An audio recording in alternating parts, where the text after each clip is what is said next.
The morning of the wedding dawned bright and cool, as golden sunlight spilled across the gardens of Hawthorne Estate. Carriages lined the long gravel drive, delivering dukes, duchesses, earls, and ladies dressed in their finest silks. The manor, so often burdened by quiet sorrow, appeared radiant beneath garlands of white roses and ivy. To every guest, it was a day of celebration. Only 3 people knew it might become a day of ruin. Lady Eleanor stood alone in her dressing room, gazing at her reflection. Her elegant ivory gown shimmered softly in the morning light, yet there was no joy in her eyes. She feared that before the day ended, the terrible secret she had carried for years would destroy not only her family but the honorable man she was about to marry, a man she had never truly met. Meanwhile, dressed once again in a servant's clothes, Alexander moved quietly through the crowded corridors. Hidden inside his coat were the letters, financial records, and documents he had recovered from the abandoned hunting lodge after returning there before dawn. They proved beyond doubt that Edmund Blackwood had orchestrated years of blackmail, forging anonymous threats and forcing Lord Hawthorne to pay enormous sums under the false promise that the truth about William's disappearance would remain hidden. Yet one mystery remained. What had truly happened to William Hawthorne? Alexander intended to answer that question before the vows were spoken. As guests gathered inside the manor's grand ballroom, Lord Hawthorne greeted them with a strained smile. His face revealed the exhaustion of a man who had carried fear for more than a decade. The musicians began to play. The ceremony was only minutes away. Then the great doors burst open. Edmund Blackwood strode into the hall with absolute confidence.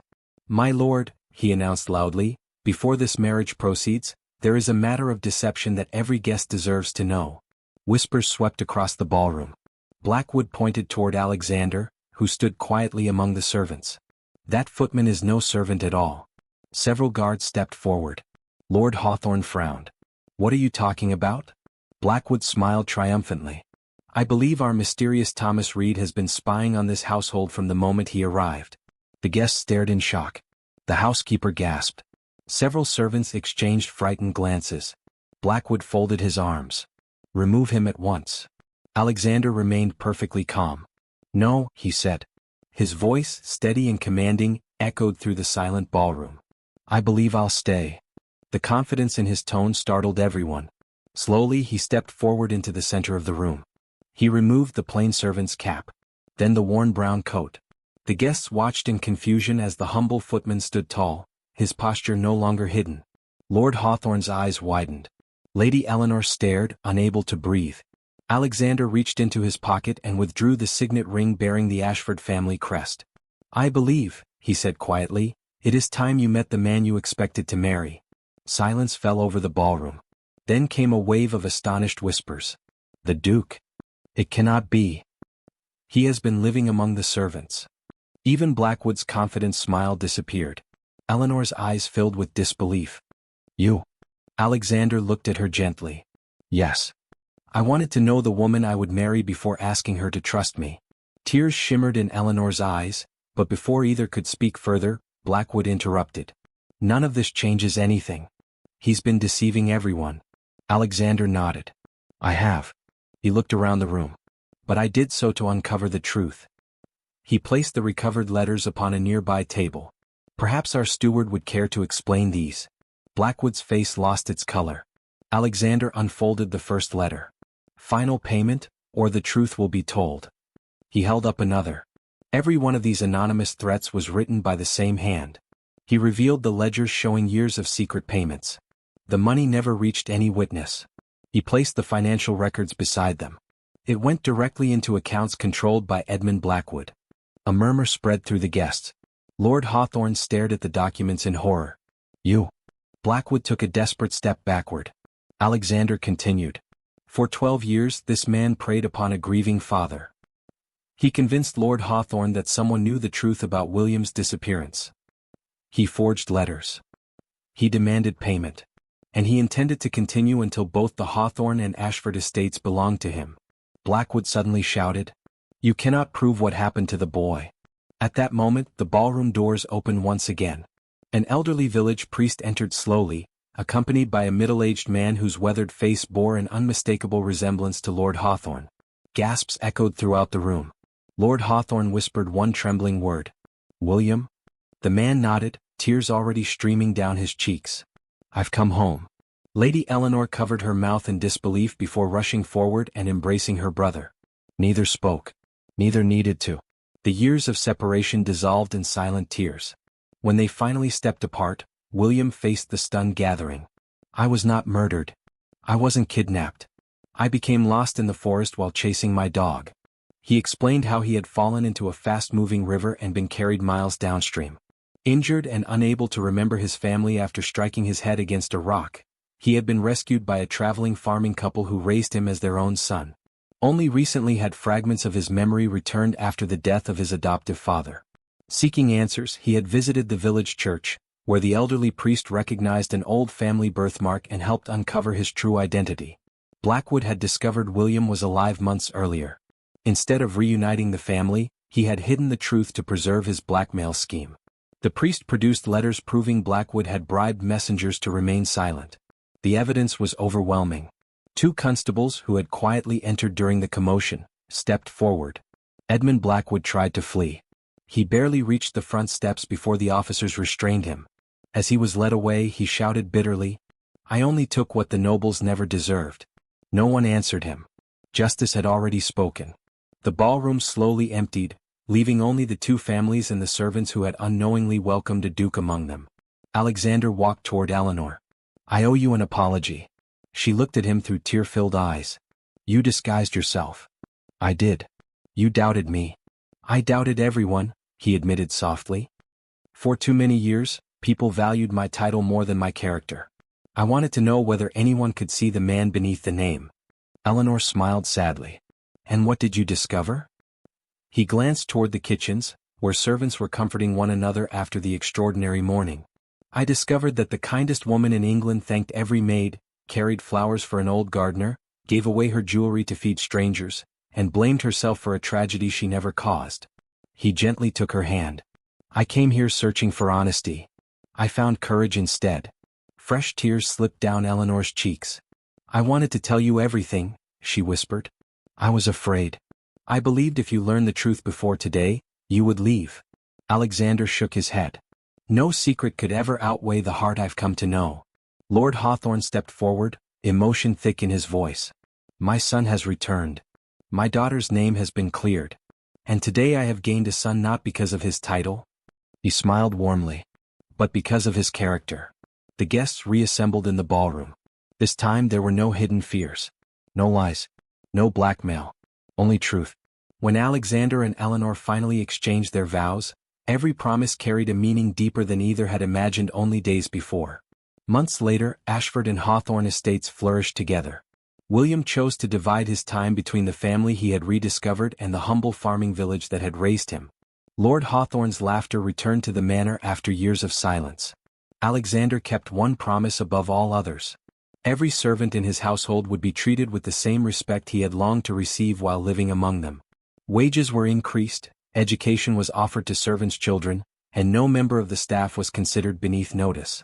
The old gardener often joked that the Duke still carried flower baskets better than most footmen. The kitchen maids laughed whenever they remembered ordering England's most powerful nobleman to scrub muddy floors. Alexander never corrected them. In fact, he smiled every time. For it was during those ordinary days, dressed in worn clothes and unnoticed by the world, that he had learned the greatest lesson of his life. A title can command obedience. Wealth can purchase comfort. Power can inspire fear. But only humility reveals the true measure of a person's heart. And in seeking a wife who would love the man instead of the Duke, Alexander had found something far greater than he ever expected.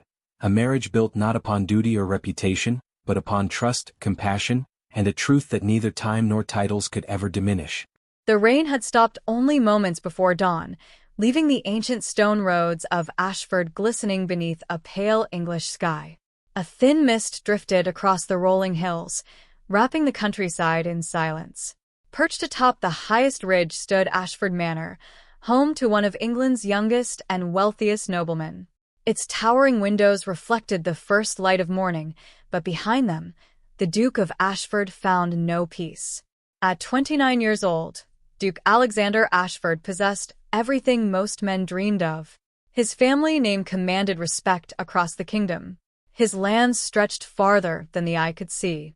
His fortune could rebuild entire villages. Yet every smile offered to him seemed rehearsed, every compliment carefully calculated, every friendship purchased by the title he had inherited rather than the man he truly was. Standing beside the fireplace, Alexander turned a folded letter over in his hands. It carried the seal of the Hawthorne family, whose daughter, Lady Eleanor Hawthorne, had been chosen as his future wife through an arrangement negotiated by both families. Their marriage promised to unite two historic estates and secure their legacies for generations. His loyal butler, Mr. Pembroke, entered quietly with fresh tea. "You have not slept, Your Grace." Alexander smiled faintly. "Would you sleep peacefully if your future depended on the opinion of someone you've never truly met?" Pembroke placed the tray down carefully. "Lady Eleanor is said to be well-educated, graceful, and admired throughout the county." Alexander gave a quiet laugh. "They said the same about the last woman who spent the entire evening speaking to my title instead of to me." The old butler remained silent. Alexander walked toward the rain-speckled window. "Tell me honestly, Pembroke, if I were born a stable hand instead of a duke, would anyone still care whether I laughed, whether I suffered, or whether I loved?" The butler hesitated longer than usual. "Very few, Your Grace." Alexander nodded. Exactly. For weeks the thought had refused to leave him. He did not wish to marry a stranger who loved only the wealth attached to his name. If Lady Eleanor truly possessed the kindness everyone praised, then she would treat the lowest servant with the same dignity she offered a duke. There was only one way to know. "I've made my decision." Pembroke looked up cautiously. "I shall visit Hawthorne Estate before the engagement ceremony." "A splendid idea." "But not as the duke." The butler nearly dropped the silver teapot. "Absolutely not." Alexander could not help smiling. "I'll arrive as a newly hired footman." "Your Grace, that is madness." "It is honesty. If anyone discovers your identity." "They won't." Pembroke sighed deeply. "I've served 3 dukes in this house. Every one of them believed they were cleverer than the world. And the world usually proved otherwise." Alexander laughed for the first time in days. "Perhaps. But I must know who Lady Eleanor truly is." 2 days later, the magnificent Duke of Ashford disappeared.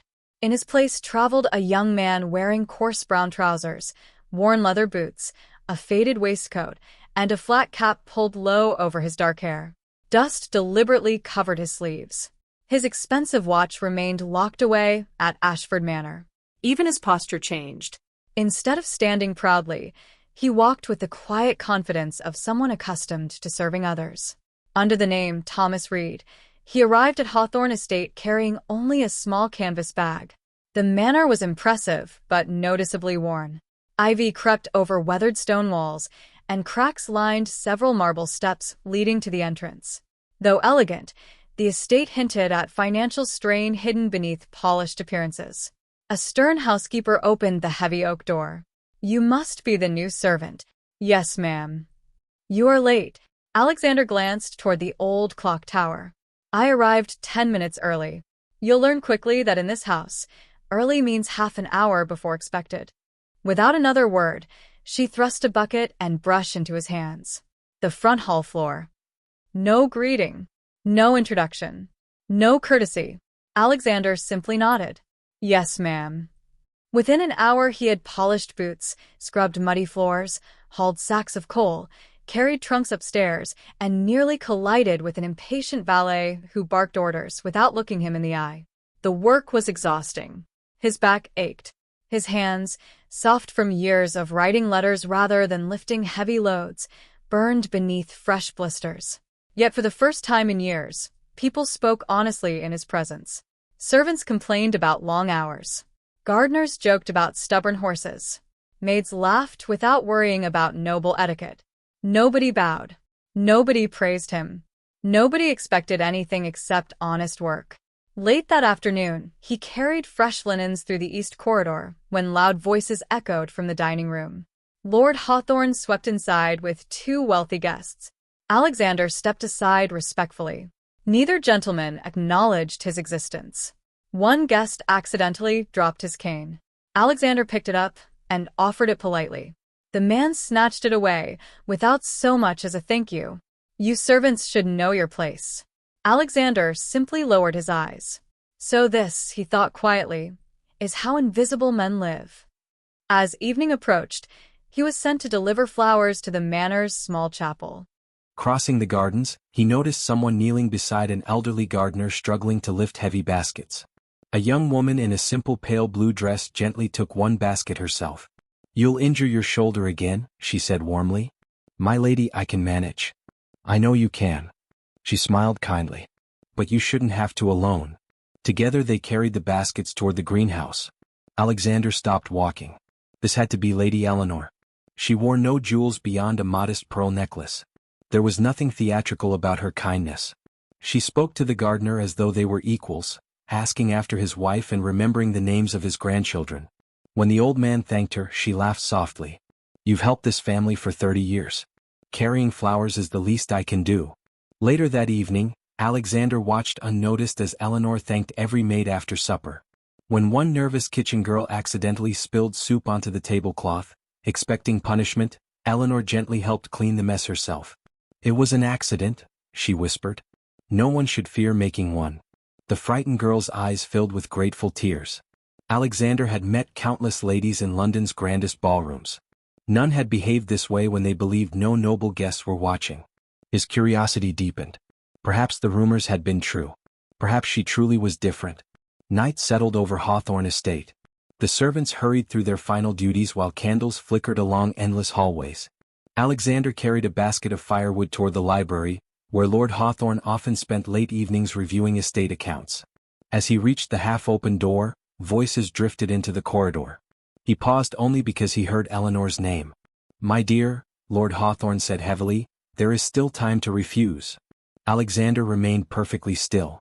After a long silence, Eleanor answered quietly. "I will marry the Duke."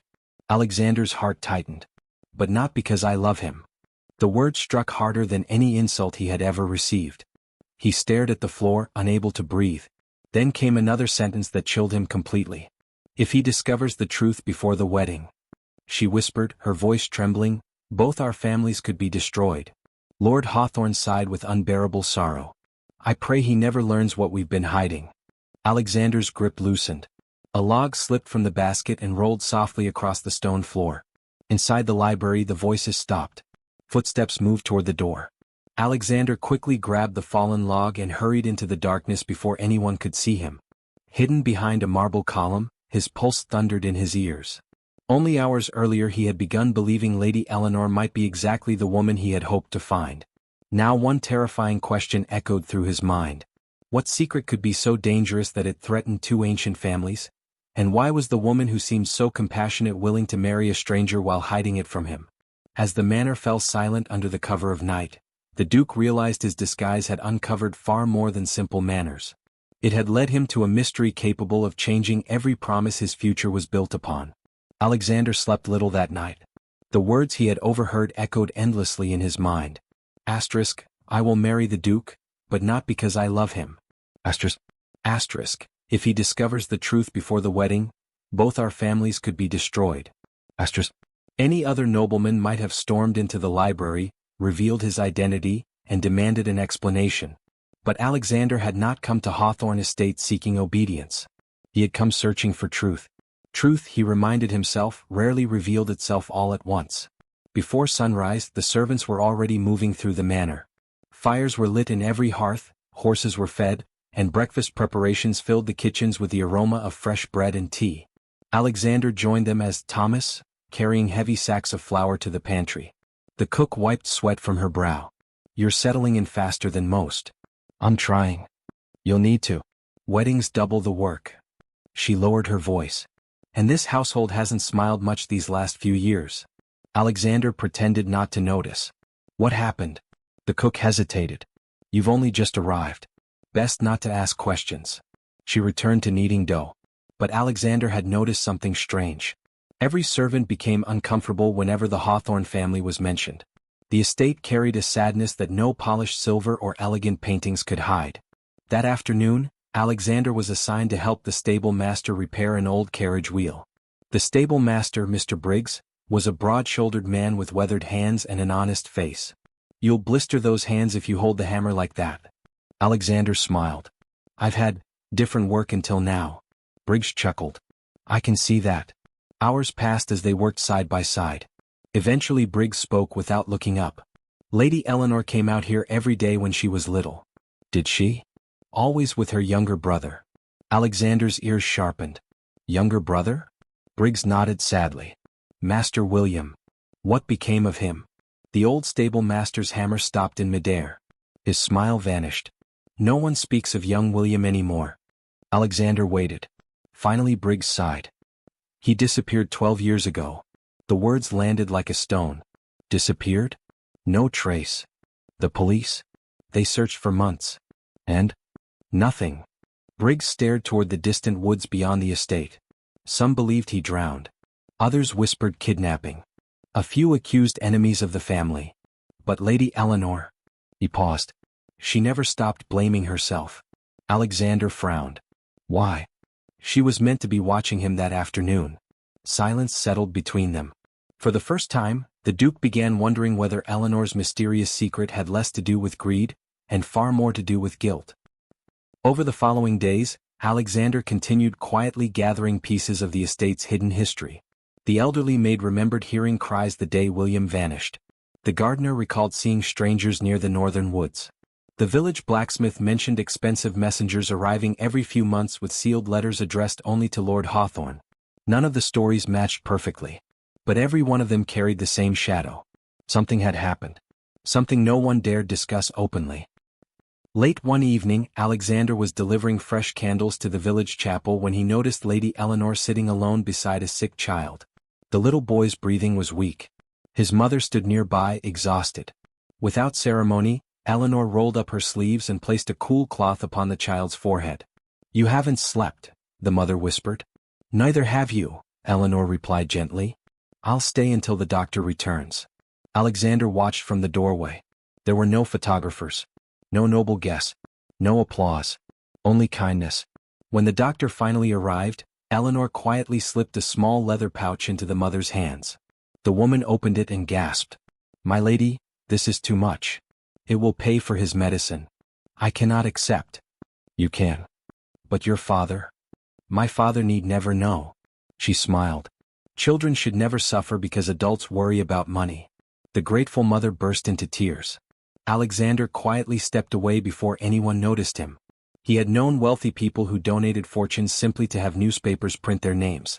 Lady Eleanor gave away her own possessions in complete silence. Each passing day made his heart more conflicted. The woman he had expected to distrust was becoming someone he admired more deeply than anyone he had ever known. That same week, fate offered him another clue. While dusting shelves in the estate office, Alexander accidentally knocked a stack of ledgers onto the floor. As he hurried to gather them, one loose envelope slipped free. Across the front, written in bold black ink, were the chilling words, "Final payment, or the truth will be told." Before he could read further, footsteps approached. He quickly slid the letter beneath the ledger. The door opened. Standing there was the estate steward, Mr. Edmund Blackwood. Tall, perfectly dressed, always polite. Yet something about his cold gray eyes unsettled Alexander immediately. Blackwood smiled. You seem interested in the estate accounts. Alexander lowered his gaze. No, sir. The steward studied him for several long seconds. I don't recall hiring you. The housekeeper did. Blackwood stepped closer. What was your name? Thomas Reed. You've been asking many questions for a servant. Alexander forced a nervous laugh. I'm only trying to learn.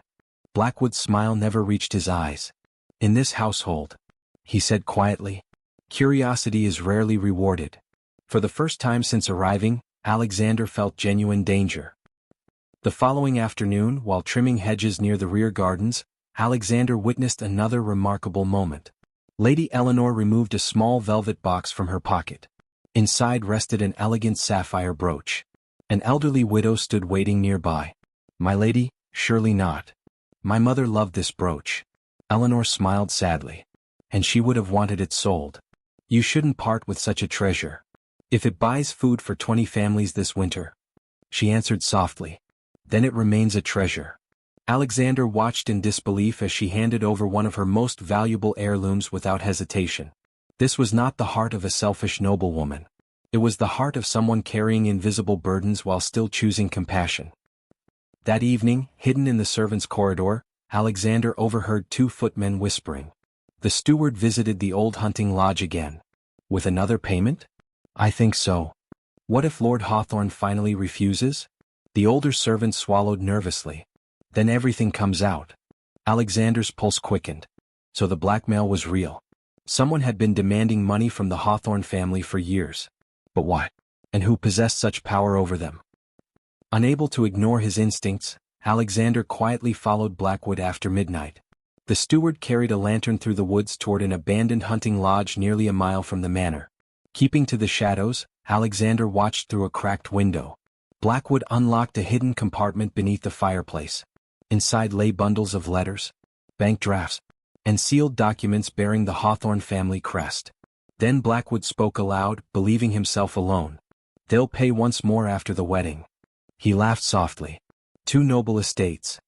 And soon every acre will belong to me. Alexander's blood ran cold. The steward was not protecting the family. He was controlling them. Years of blackmail. Years of fear. Years of carefully orchestrated lies. Suddenly a floorboard creaked beneath Alexander's boot. Inside Blackwood froze. Who's there? The steward snatched up his lantern and rushed toward the door. Alexander sprinted into the darkness, branches whipping across his face as he disappeared into the forest. Behind him came Blackwood's furious voice. I know someone was watching. The Duke did not stop running until the manor lights appeared through the trees. Breathing heavily, he realized 2 things. First, Lady Eleanor had never been the villain in this story. She was another victim. And second, Edmund Blackwood now knew that someone inside Hawthorne Estate was uncovering his secrets. The game had changed. From this moment forward, Alexander was no longer merely observing the truth. He had become part of it.